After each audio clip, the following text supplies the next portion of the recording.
آئے تو ہم پھر جانوروں کو ڈال سکتے ہیں، ان سے لے لیں لیکن جانوروں کو ڈال دے، خود نہ کھائیں۔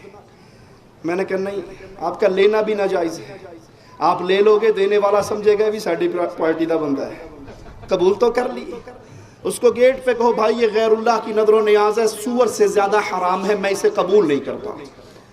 میرے نزدیک وہ لوٹ جائے، کم از کم آپ کے ذریعے توحید کا پیغام تو اس تک پہنچے۔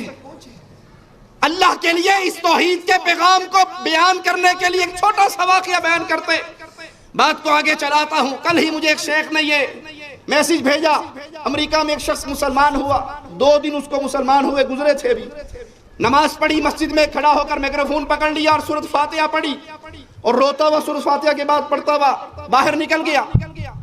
امام صاحب کو بڑی حیرانی ہوئی کہ اس نے کوئی تقریر نہیں کی، کچھ کہا نہیں، صرف سورۃ فاتحہ پڑھی اور چلا گیا۔ اس مسجد کا امام اس نیو مسلم کے پیچھے پیچھے جاتا ہے اور اس کو پکڑ کے پوچھتا ہے تو نے یہ کیا کیا؟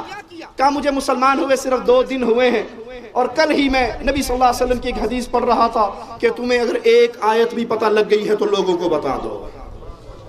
تو میں نے فاتحہ پوری یاد کر لی، میں نے کہا یہاں تو نبی نے 1 آیت کا حکم دیا، میں تو 7 آیتیں یاد کر چکا۔ جس کی آواز دہلیز پہ آ کے ملنگنے لگائی، نظر اللہ نیاز حسین، تو نے اس کے کشکول میں آٹا ڈال دیا، کیا توحید کی دعوت دی؟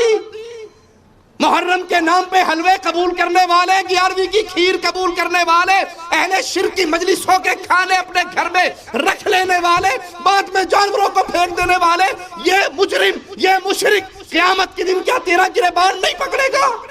میں اس کے دروازے پہ گیا تھا، میں نے کہا تھا علی جنازہ، میں نے کہا تھا باپا کے نام کا، اس نے دیا نہیں لیکن مجھے کچھ کہا بھی نہیں۔ آپ پہ اور مجھ پہ فرض ہے اس توحید کے میسج کو آگے عام کریں، وگرنہ آپ کا پڑوسی مشرک، آپ کا کزن مشرک، آپ کا رومیٹ مشرک، آپ کا دوست مشرک، آپ کا ساتھی مشرک، قیامت کے دن گریبان پکڑے گا کہ 60 سال کی دوستی، 40 سال کا پڑوس، 30 سال کی کاروباری شراکت رہی، اس نے دنیا کا ہر مسئلہ میرے ساتھ ڈسکس کیا، صرف ایمان کی بات مجھے کبھی نہیں بتائی۔